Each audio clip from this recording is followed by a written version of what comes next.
मांगत तुलसीदास कर जोरे, बसहूँ राम सिय मानस मोरे। मन जल जल जाता है संसार के कष्टों से, तापों से, पापों से और न जाने कितने प्रकार के क्लेशों से। तब इस जले हुए मन की औषधि क्या है? कैसे इसे शांति मिले, कैसे इसे शीतलता मिले, कैसे यह चैन पाए? तुलसीदास जी का मन इसी तरह से लोटपोट हुआ जा रहा है, समझ नहीं आता क्या करें। और उनको राह दिखाई दे गई और वही राह वे सारे संसार को दिखा रहे हैं कि किस प्रकार से जी की जलन जाएगी। राम नाम के जपे जाई जिए की जरनी। ये जो जी की जलन है ना, ये और किसी प्रकार से नहीं जाएगी, केवल राम का नाम जपने से ही जाएगी। राम का नाम ही वह परमौषध है जिसके सेवन से यह जो जलन है यह चली जाएगी और फिर लौट कर नहीं आएगी। ऐसी औषधि है यह राम का नाम।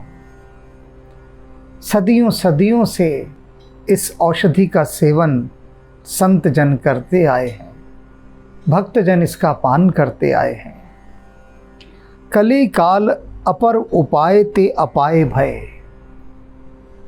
कह रहे हैं तुलसीदास की जो कलयुग है ना, इस कलयुग में कितने साधन कर लो, योग तप जप कुछ भी कर लो, ये सब जितने साधन हैं ये इधर उधर जितने भी भटकते हो भटक लो, लेकिन ये उपाय किसी काम नहीं आएंगे। ये सभी उपाय दुख को जन्म देंगे। जैसे तम नसीबे को चित्र के तरने। कह रहे हैं कि जितने भी उपाय करते हो ना तुम जी की जलन मिटाने के, जितने भी उपाय, उन उपायों से कभी आपके जी की जलन नहीं मिटेगी, कभी भी नहीं मिटेगी। कैसे नहीं मिटेगी? एक उदाहरण दे रहे हैं। जैसे कि अंधेरा हो बहुत घना और उस अंधेरे में आप एक चित्र ले जाएं, जलते हुए दिए का चित्र, और दिया भी साधारण ना हो, सोने का दिया हो, सोने के दिए में बाती जल रही है, ऐसा चित्र ले जाएं किसी अंधेरे कक्ष में, तो क्या अंधेरा चला जाएगा? आप भी हंस रहे होंगे कि ऐसा उदाहरण देने से पहले सोचना तो चाहिए था। मूर्ख से मूर्ख भी, बच्चे से बच्चा भी यह जानता है कि दिए का चित्र ले जाने से अंधेरा नहीं भागता। बड़े सयाने हैं सब लोग, इतनी बड़ी बात समझ जाते हैं, लेकिन ये छोटी सी बात नहीं समझते कि मिट्टी का एक दिया हो और वह जलता दिया अगर अंधेरे कक्ष में ले जाओ तो सारा अंधकार चला जाएगा। ये जो मिट्टी का दिया है, ये माटी का दिया, ये राम नाम रूपी माटी का दिया जल जाएगा तो फिर अंधकार चला जाएगा। ये अंधकार क्या है? ये अंधकार है जी की जलन। और जो राम नाम, वह सच्चा दिया है, दिए का चित्र नहीं है, बाकी सब चित्र हैं। जी की जलन जाती ही नहीं। लोग मिलते हैं मुझसे कई बार, बताते हैं कि कहाँ कहाँ नहीं भटके, वो किस किस के पास नहीं गए, लेकिन उनके दिल को करार नहीं आया, सुकून नहीं मिला, बेचैनी ज्यों की त्यों है, दुख भीतर का घटने का नाम नहीं ले रहा। क्यों? क्योंकि राम जीवन में नहीं आए। राम के आते ही, राम के आते ही जैसे कि सचमुच का दिया जल उठा हो, ऐसी स्थिति। और जब वास्तविक दिया जलता है, जीवित दिया जलता है, ये जो बाकी दियों के चित्र हैं ना, ये मृत दिए हैं, सुंदर हैं, दिखाई दे रहे हैं जलते हुए, लेकिन उनमें ना ताप है ना आभा है। वे अंधेरे को हर नहीं सकते, दूर नहीं कर सकते अंधकार को, उनमें वह शक्ति नहीं है। जो जलते हुए दिए में है। तो राम नाम क्या है? जलता हुआ दिया है, जो अंधकार का नाश कर देता है, जी की जलन दूर कर देता है। कर्म कलाप परिताप पाप साने सब, कहते हैं जितने भी क्रियाकलाप हैं वे सब दुख और पाप में सने हुए हैं। ये जो साधनाएं, ये जो योग, ये ज्ञान, कितनी बड़ी बड़ी बातें लोग करते हैं ज्ञान की, कि हमें सब पता है, और पता भी होता है उन्हें, पता भी होता है। पता होना क्या है? Just information, knowledge, not experience. अनुभव नहीं है उनको जीवन का, भक्ति का अनुभव नहीं है, भक्ति की जानकारी सारी है, सारी किताबें रटी हुई हैं उन्होंने, सब बड़े बड़े शास्त्रों को वो जुबानी सुना देंगे, बहुत ज्ञान है, लेकिन अनुभव नहीं है। तो बहुत अंतर पड़ता है। ये सारे क्रियाकलाप, ये ज्ञान, ये साधना सब व्यर्थ हो जाती हैं अगर राम का नाम इनमें नहीं होता तो। राम के बिना सब निष्फल हैं। कर्म कलाप परिताप पाप साने सब, सब दुख और पाप में सने हुए हैं, सबके परिणाम दुख और पाप आते हैं। जो सुफल फूले तरु फोकट फरने, जैसे कि कोई पेड़, बहुत फूल लगे लेकिन फल एक भी ना लगे, फोकट में सब फूल ही फूल होकर रह जाए। ऐसे लोग बहुत सारे ऐसे ज्ञान की बातें करते हैं, उनकी ज्ञान की बड़ी बड़ी बातें बिल्कुल वैसी ही जैसे किसी वृक्ष में बहुत फूल लगे हों, फल एक भी ना लगे, लेकिन सब झड़ जाएं। सुना होगा ना आपने, लोग कहते हैं हमने फलदार वृक्ष लगाए हुए हैं, बहुत फूल आते हैं, सब झड़ जाते हैं, एक भी फल नहीं लगता। क्यों नहीं लगता? क्योंकि राम नाम का वृक्ष नहीं है। राम नाम का यदि वृक्ष हो तो फलेगा फूलेगा, दोनों चीज़ें एक साथ होंगी, फल भी खूब लगेंगे। तो बाकी जितने साधन हैं वे सब फूल वाले वृक्ष हैं, फल नहीं देते। दंभ लोभ लालच उपासना विनाशिनी के, और कह रहे हैं कि क्या होता है, इन सबको कौन खा जाता है, इन फूलों को कौन गिरा देता है, कौन खा जाता है? ये जो कीड़े हैं दंभ के, लोभ के, लालच के, ये उपासना को खा जाते हैं, उपासना करने नहीं देते। इनके कीड़े उस उपासना के फूल को ही खा जाते हैं, फल बनने ही नहीं देते उसका। ऐसी गति है। बड़े ध्यान से देख सकते हैं आप। लोग भक्ति मार्ग पर होते हैं, कहते हैं हम भक्ति कर रहे हैं, लेकिन दंभ, अहंकार कितना है उनके अंदर, कितना अहंकार, सोच नहीं सकते आप। मैंने देखे हैं बड़े बड़े लोग जो भक्ति के बहुत बड़े स्तंभ कहे जाते हैं अपने क्षेत्र में, किंतु अहंकार नीचे नहीं आता उनका। लोभ और लालच ज्यों का त्यों बरकरार रहता है, ज्यों का त्यों। तो उपासना विनाशने के, ये उपासना का नाश कर देती हैं ये चीज़। यदि उपासना के मार्ग पर बढ़ना हो, भक्ति के मार्ग पर बढ़ना हो, तो कम से कम अहंकार तो होना ही नहीं चाहिए, कम से कम। और यही ज़्यादा से ज़्यादा भी है। एक अहंकार नहीं होगा तो ना लोभ होगा ना लालच, सब चीज़ें चली जाएंगी। सारी ही इन मनोविकारों का, इन बीमारियों का बाप जो है ना, वो अहंकार है, दंभ, गुरूर। गुरूर में जब इंसान मगरूर होता है, अहंकार के मद में जब वह लहराता है, तब सारे अवगुण खींचे चले आते हैं सारे, और वे उपासना का, भक्ति का नाश कर देते हैं। सुगति साधन भई उदर भरने, और कह रहे हैं कि जो भक्ति है, ये जो ज्ञान है, ये सारे जितने साधन थे आत्मा के विकास के लिए, वे सब अब पेट भरने का साधन मात्र हो गए हैं। आत्मोत्थान नहीं कराते, रूपांतरण नहीं कराते, ट्रांसफॉर्मेशन नहीं होता, जीव जलते ही जा रहे हैं। किसी के जी की जलन शांत नहीं हो रही। क्यों नहीं हो रही? क्योंकि ये सब पेट भरने के साधन बन गए हैं। एक समय ऐसा था ये सब जी की जलन मिटाने वाले साधन थे। जी की जलन,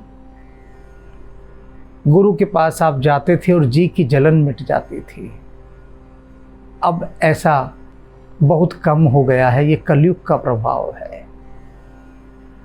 जोग न समाधि निरूपाधि न विराग ज्ञान, बचन विशेष भेष कहूँ न करने। कहते ये ना योग रहा, न समाधि रही, न ध्यान रहा, और ये सब चीज़ें अब एक बाह्य आडंबर का रूप बनकर रह गई हैं।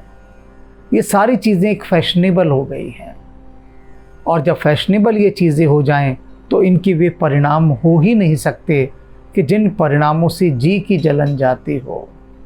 जी की जलन नहीं जाएगी। भक्ति, ज्ञान, वैराग्य, साधना, उपासना, ये सब अब एक फैशनेबल चीज़ें हो गई हैं। तो यही बात तुलसीदास जी कह रहे हैं कि बचन विशेष बेस कहूँ न करने। कथनी और करने में अंतर हो गया है, बहुत अंतर हो गया है।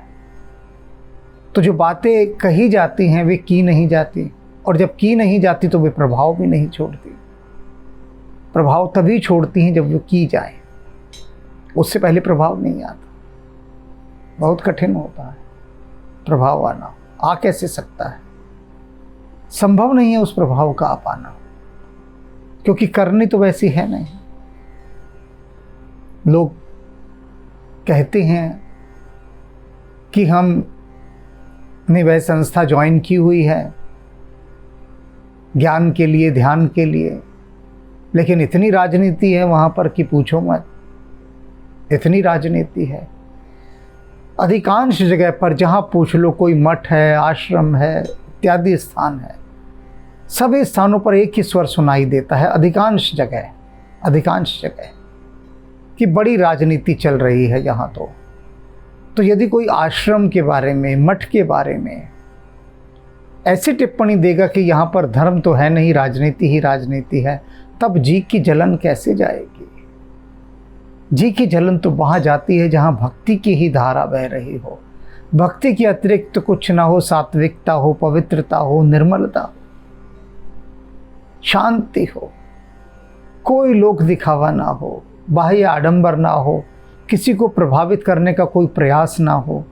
जब ऐसा सरल और सुवासित परिवेश मिलता है तब ही जी की जलन जाती है, क्योंकि वहाँ पर राम वास करते हैं। राम का ही नाम जहाँ पर होगा वहाँ पर सहजता होगी, प्रेम होगा, माधुर्य होगा, सौंदर्य होगा, क्योंकि राम स्वयं ऐसे हैं। राम की कथनी और करनी में कोई भेद नहीं है, कोई भेद नहीं है। इसीलिए तुलसीदास जी कह रहे हैं कि राम के बिना जी की जलन नहीं जाएगी। कपट कुपथ कोटि कहनी रहनी खोटी, सकल सराहे निज निज आचरणे। कहते हैं अब क्या हो गया है? अब धर्म के नाम पर लोग एक दूसरे की बुराइयां कर रहे हैं, कुचक्र रच रहे हैं, कुचाले चल रहे हैं, षड्यंत्र रच रहे हैं, और सब अपनी अपनी ही सराहना कर रहे हैं। सब अपनी अपनी। जिस संस्था को देखो वही कहती है कि मेरी बढ़िया है, उसकी संस्था में कोई ध्यान नहीं, कोई भक्ति नहीं। वो क्या सिखाएंगे जो हम सिखा सकते हैं? और ये आज नहीं, ये तब से चला आ रहा है। देख लो, तुलसीदास जी तब कह रहे हैं ये सकल सराहें निज निज निज निज आचरणे। सब अपने अपने बड़ाई कर रहे हैं। सारी संस्थाएं दूसरे को न्यून बता रही हैं, छोटा बता रही हैं। तो जब कोई दूसरे को छोटा बताएगा, अपने को बड़ा बताएगा, तब कैसे वो किसी के जी की जलन मिटाएगा? जी की जलन तो राम ही मिटा सकते हैं, क्योंकि वो किसी को छोटा नहीं ठहराते, किसी को भी। मरत महेश उपदेश है कहा करत, सुरसरी तीर काशी धर्म धरने। कहते हैं भगवान शंकर, जिनकी कथनी और करनी में कोई अंतर नहीं है, वे गंगा नदी के तट पर काशी में मृतकों को राम का नाम उनके कान में फूंक कर उन्हें मुक्ति देते हैं और स्वयं भी राम नाम जपते हैं। उनकी कथनी करने में कोई अंतर नहीं है शिव के।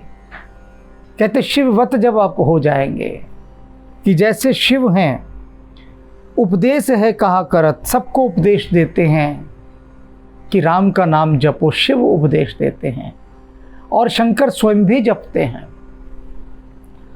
काशी धर्म धरने, काशी की भूमि पर भगवान शिव सबको राम नाम का उपदेश देते हैं। राम नाम को प्रताप हर कहें।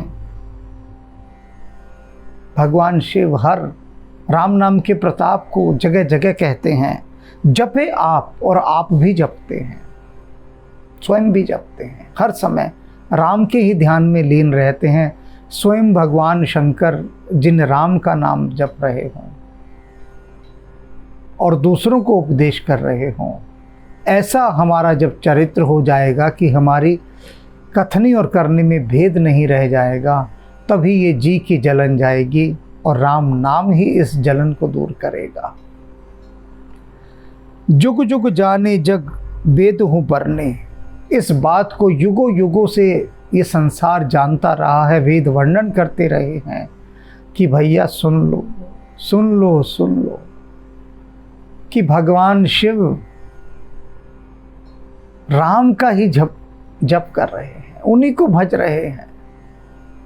ये जो समाधि में ध्यान लीन होकर भगवान शिव बैठे हैं, पूछती हैं पार्वती कि आप किसका ध्यान करते हैं?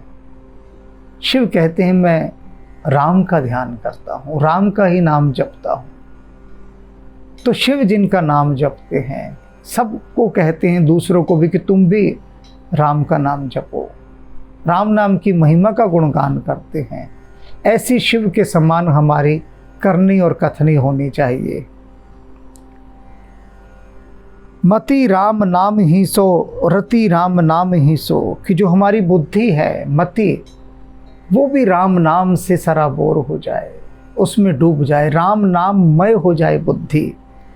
रति राम नाम ही सो, और जो हमारी प्रीति है, रति है, प्रेम है, अनुराग है, वह भी किससे हो? राम के नाम से हो, राम से प्रेम हो, राम में ही हमारी बुद्धि टिकती हो। जब मति राममय हो जाएगी तो फिर दोष तो उसमें रह ही नहीं जाएगा ना, शुद्ध बुद्धि हो जाएगी, क्योंकि राममय है। गति राम नाम में ही की विपत्ति हरने, और कहते राम नाम की ही वह गति है जो आपकी सारी विपत्तियों को हरेगी, और कोई नहीं हर सकता। जितनी मुसीबतें हैं, कष्ट हैं, दुख हैं, आपदाएं हैं, ये सारी की सारी जो दुर्गति हैं, ये राम नाम की गति इन सब को हर लेती है। ऐसी महिमा है इस राम नाम की। राम नाम सो प्रतीति प्रीति राखे कबहूँ, तुलसी ढरेंगे राम आपनी ढरने।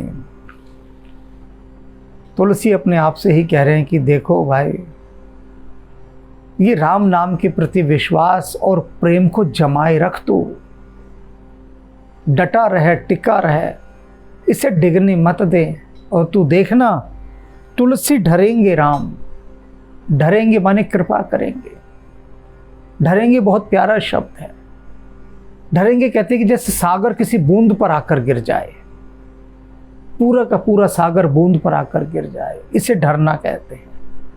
कहते हैं कि तुलसी ढरेंगे राम, निश्चित है, निश्चित है, अवश्य राम तेरे पर कृपा करेंगे, अवश्य करेंगे। आपने ढरने, उनके ढरने का अपना ढंग है, शैली है, स्टाइल है, ढब है। राम की अपनी मौज है, कृपा अवश्य करेंगे, लेकिन किस तरह से करेंगे, किस ढंग से करेंगे, ये कृपा करने का उनका अपना ढंग है, अपना तरीका है। तेरे तरीके से कृपा नहीं करेंगे, अपने तरीके से, लेकिन राम ढरेंगे अवश्य। तेरे ऊपर कृपा अवश्य करेंगे, निश्चिंत रह, तेरी जी की जर्नी जाएगी ही जाएगी।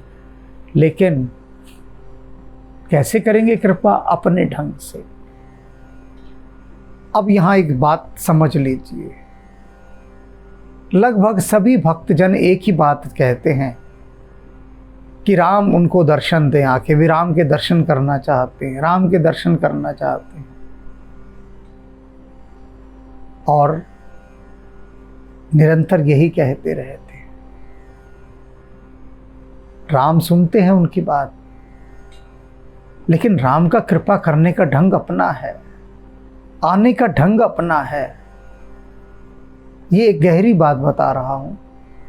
जो लोग बहुत पुकार पुकार कर राम से बार बार कहते हैं कि हे राम कृपा करो, दर्शन दो, दर्शन दो, राम के लिए जो छटपटाते रहते हैं, तड़पते रहते हैं, राम में ही जिनकी प्रीति लगी है, विश्वास लगा है, सब कुछ राम के अतिरिक्त उनके जीवन में कुछ है ही नहीं, जिनका पूरा जीवन राममय हो गया है, राम उनके पास अवश्य आते हैं। आते हैं, चले जाते, भक्त पहचान ही नहीं पाते। वे फिर आते हैं, फिर चले जाते हैं, और भक्त पहचान ही नहीं पाते। क्योंकि भक्त तो एक ही चीज समझते हैं ना, कि राम अपनी उसी पोशाक में आएंगे, वही ड्रेसअप होगा उनका, वही मेकअप होगा, जिसने जो अपने मन में धारणा बनाई होती है। कोई सोचता होगा राम राजा राम के रूप में आएंगे, मुकुट होगा, सोने के आभूषण होंगे, वही पीले वस्त्र धारण किए होंगे, रेशमी। कोई सोचता है कि वनवासी रूप में आएंगे, जटाधारी होंगे। अरे भैया, राम उस रूप में कभी नहीं आएंगे जिस रूप में राम आप राम को चाहेंगे। ये याद रख लीजिए, बहुत अच्छे से समझ लीजिए। उस रूप में राम कभी नहीं आएंगे जिस रूप में आप उनको बुलाएंगे, पुकारेंगे कि राम इस रूप में दर्शन दो। क्योंकि राम कोई हमारी इच्छाओं से थोड़ी ना बंधे हुए हैं। हम हुक्म देने वाले कौन होते हैं? राम को आज्ञा देने वाले कि राम दर्शन दो। हमारी तो कंडीशनिंग है, कंडीशनड माइंड है। माइंड की ऐसी कंडीशनिंग पड़ी हुई है, बुद्धि का ऐसा पूर्वाग्रह है कि इसी रूप में राम दिखाई देंगे तो ही हम पहचानेंगे। अरे राम, सारे रूप राम के हैं, उन सभी रूपों के पास राम ही समाये हैं, उन सभी रूपों में राम ही समाये हैं। और अपने भक्तों को जो पुकार पुकार कर उनका जीना हराम कर देते हैं राम का। राम कहते हैं अच्छा भैया आ रहा हूँ, आ रहा हूँ। राम चले जाते हैं कोई भी रूप धारण करके, और वह पुकारने वाला बिल्कुल पहचान नहीं पाता, बिल्कुल पहचान नहीं पाता। राम चले जाते, कहते हैं हद हो गई भाई, पुकार पुकार कर तूने जीना दूभर कर दिया मेरा। मैं आया हूं तो ध्यान ही नहीं दे रहा, देख ही नहीं रहा मेरी तरफ, अपने ही धंधे में लगा हुआ है, अपने ही धंधों से मुक्ति नहीं मिल रही तुझे, मेरी ओर तो देख ही नहीं रहा। और देख भी लिया तो कहता चलो निकलो आगे, निकलो आगे। मैं बात सही कह रहा हूं? हनुमान जी ने बताई है ये बात हमको कि राम जी अवश्य आते हैं उन सब के पास जिनको जो लोग राम को पुकारते रहते हैं, अवश्य आते हैं। हमने कहा फिर? बोले फिर क्या, चले जाते। इतना सहज थोड़ी ना है पहचानना। बोले इतना ही आसान होता पहचानना तो तुलसी बाबा पहचान ना गए होते।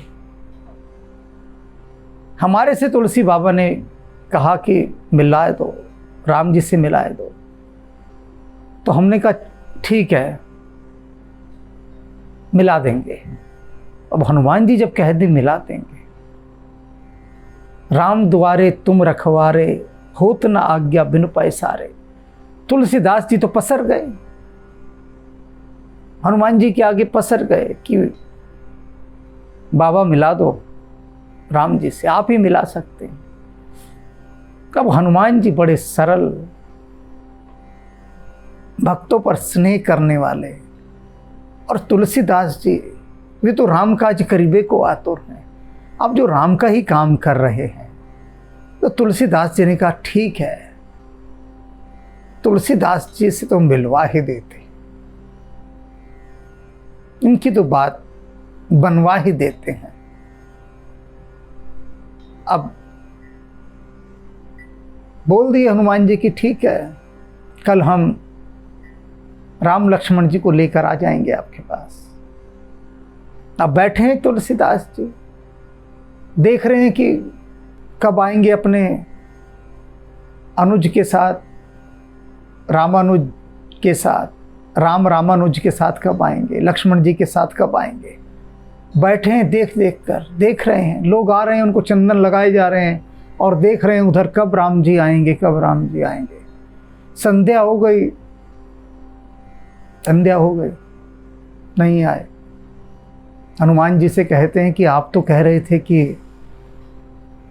राम जी आएंगे, आपने तो हमारे साथ परिहास किया। हनुमान जी कहते हैं कि नहीं, संतों के साथ हम परिहास करें, जो राम की भक्ति में है हम उनके साथ परिहास करें। अरे तुलसीदास जी, राम जी आए थे, आपने देखा ही नहीं, आप तो पता नहीं कहाँ इधर उधर देखे जा रहे थे, देखा ही नहीं। राम जी आए, लक्ष्मण जी भी आए, आकर चले गए। तुलसीदास जी ने हाथ जोड़ दिए कि हनुमान बाबा, एक अवसर और, अब की बार नहीं चूकेंगे, एक अवसर कर दो। अब हनुमान जी बोले अच्छा ठीक है, चलो, हम इतना काम ले रहे हैं तुमसे, राम जी का बनता है इतना करना, और हम तो जानते हैं हनुमान जी का स्वभाव, जिसको राम के काम पर लगा दिया है ना हनुमान जी ने, हनुमान जी उनकी हर इच्छा पूरी करते हैं, हर इच्छा। हम प्रमाण है इस बात का। तो हनुमान जी ने कहा अच्छा ठीक है, कल फिर आएंगे। अब कल फिर वही तुलसीदास जी अपना बैठे हैं, देख रहे हैं, वही दाएं बाएं इधर उधर लोग आ रहे हैं, उनको चंदन लगाए जा रहे हैं, और इधर उधर देख रहे हैं। एक युवा, दो युवा आए उनके पास। अब तुलसीदास जी अपना चंदन घिस के लगा रहे हैं, और वही दाएं बाएं देख रहे हैं कि कब राम जी आएंगे, कब राम जी आएंगे। हनुमान जी ने कहा ये आज फिर चूकेंगे, आज फिर चूकेंगे, ये आज फिर चूकेंगे, क्योंकि राम को पहचानना इतना सरल थोड़ी ना है। तुलसीदास जी धारणा बनाए बैठे कि वो वही धनुष बाण लेकर आएंगे, उसी रूप रंग रोगन में आएंगे। अरे क्या तुलसीदास जी, सारे रूप राम जी के हैं, वो कोई भी रूप धारण करके आ सकते हैं। तो हनुमान जी ने कहा कि नहीं, सहायता करनी होगी। और वे बोलते हैं चित्रकूट के घाट पर भई संतन की भीड़, तुलसीदास चंदन घिसे तिलक देत रघुबीर।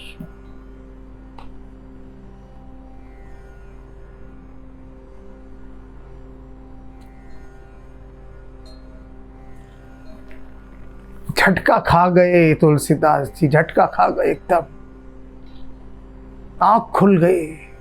अरे अरे ये क्या होने जा रहा था हमसे, हनुमान जी नहीं चेताते, आज भी बात बिगड़ गई थी। और फिर हम किस मुंह से कहते हनुमान जी से, किस मुंह से, किस मुंह से कहते कि हनुमान जी एक बार और, किस मुंह से कहते। अभी कल परसों ही कहा था ना कि अगर तू ही दिखाना चाहे तो ही दिखाई दे सकता है, वरना क्या है, आंखों के सामने राम होंगे, राम दिखेंगे नहीं। तुलसीदास को नहीं दिखे, सामने राम बैठे हैं, चंदन घिसकर माथे पर लगा रहे हैं। दिख ही नहीं रहे राम और देख ही नहीं रहे हैं राम की तरफ। हाथ चल रहा है, सब काम कर रहे हैं, राम की तरफ देख ही नहीं रहे। नैन से नैन मिला के देख ही लिया होता तो राम के नयनों का वह आकर्षण ही तुलसी को बता देता कि मैं आ गया हूं। देख ही नहीं रहे। तुलसीदास जी जैसे जब चूक सकते हैं राम के आने पर, हमारी आपकी क्या बिसात है, क्या औकात है, क्या गणना है हमारी? कहीं कोई गणना नहीं, कहीं कोई गणना नहीं। वहां तो हनुमान जी बैठे थे मदद करने के लिए। गुरु रूप हैं हनुमान जी। बलिहारी गुरु आपने गोविंद दियो बताए। आपने ही बता दिया राम है। मत चूके चौहान, आपने बता दिया। नहीं तो बात आज भी हाथ से चली गई थी और फिर सदा के लिए चली गई थी। तो इसलिए तुलसीदास जी ने यहां ये कहा है, तुलसी ढरेंगे राम आपने करने। आपने ढरने, अपने ढरने से राम ढरेंगे। अपने ढंग से कृपा करेंगे राम आकर। सजग रहे। कहते हैं ना, तुलसी या संसार में सबसे मिलिए धाय।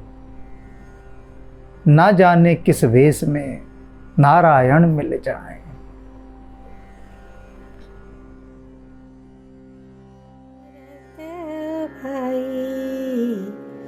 कपि से उरी न हम नाही भरत भाई। कपि से उरी न हम नाही।